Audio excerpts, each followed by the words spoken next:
What's going on, y'all? It's about 12:15. I can't see a clock on there. I just got off work bartending a long shift. Wanted to tell you guys and show you guys what I do when I'm done. And before I go in, what I do before work and after work. First things first, foot rolling. This is a lacrosse ball, rubber ball, very hard. Very good to work the hard under surfaces of the foot. You can also use a tennis ball. This one's actually broken from Vela, so that one won't be as effective. But if you have really bad tightness neuropathy, you can start with a tennis ball, and you just find the hard to reach areas of the foot. And underneath the foot, there's the plantar fascia, which is a webbing that helps to protect muscle, and it gets really tight, especially when we wear shoes. You should be barefoot as often as possible, obviously, especially out in nature where you can ground. But walking in shoes is not very beneficial for us in the sense that, number one, we can't actually sense. I can feel the pressure. So the brain sends a signal, a nerve signal, to the bottom of the foot, and the bottom of the foot is sending a signal back to the brain. I can feel that. I can feel this. You can't feel that with a shoe. You can't feel where your foot's placed. You can't feel if you're falling. Your pinky toe is designed to actually catch you. So if you're falling, your pinky toe will actually do a lot of work to not allow that. If you're in a shoe, that can't happen. Why do we get neuropathy? Because we can't feel our feet. For 40 to 60 years, 60, 70 is when a lot of people get neuropathy. A couple minutes of this a day. Apply as much pressure as you want. You can go real hard and put a lot of body weight into it, or you can put a lot of your pressure on your off leg, your off foot. And you can also do a lot of pressure on the tennis ball. It's all up to you. This is number one, foot rolling. I implement this every week. Implement this with every client. And the foam pad. Let's see if you guys can hear this. Cracking a lot of my thoracic, a little bit of the lumbar maybe. I've got a lot of scoliosis and a lot of back tightness.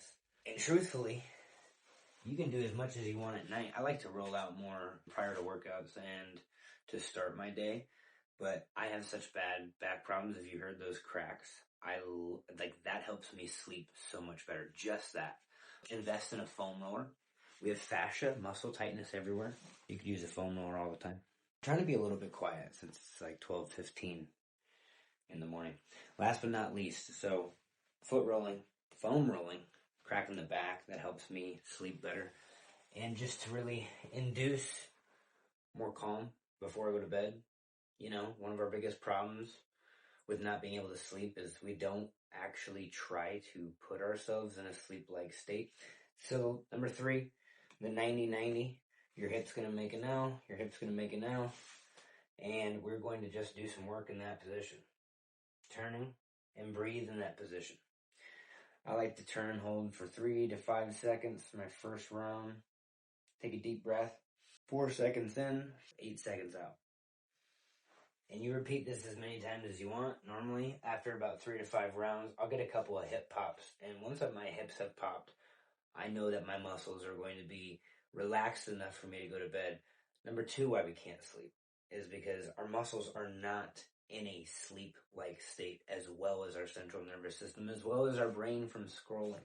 So doing some soft tissue work, aka some stretching, some foam rolling, some lacrosse or tennis ball will help put you in a sleep-like state. Here we go again. I think I'm going to get a good pop here. I'm going to try this a few more times, I think. I got other muscles that are too tight. But that is going to be a great way. Oh, I'm bleeding again. Cut myself at work the other day, and I just reopened it a little bit. After working all night, I just reopened it on my pocket. Are you kidding me? I cut almost down to the bone, and up until just a minute ago, it was halfway healed in less than 48 hours. And I was thinking about this the other day. I think I attribute a lot of that to exercise.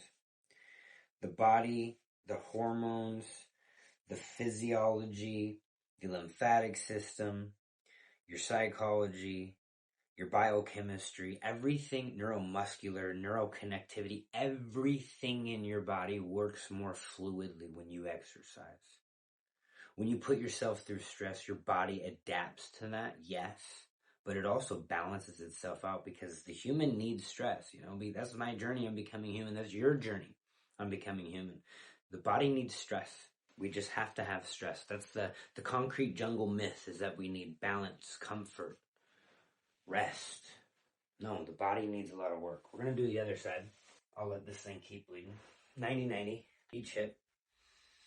If it doesn't look like this, that's fine. I mean, I'm not very flexible. You might be sitting more straight up. I mean, I got tight ass hips, and I've been loosening the shit out of them for the last year, and we're going to keep doing that.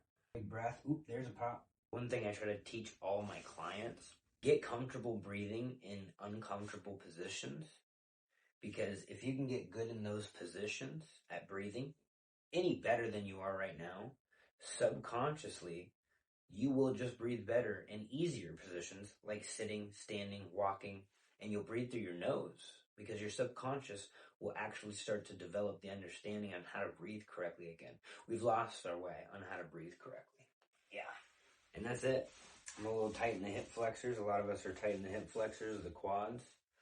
So I like to spread my legs out, get my heels outside of me, and just sit back a little bit while I bleed out on video and on the carpet. Hopefully my wife doesn't see this video. Uh-oh.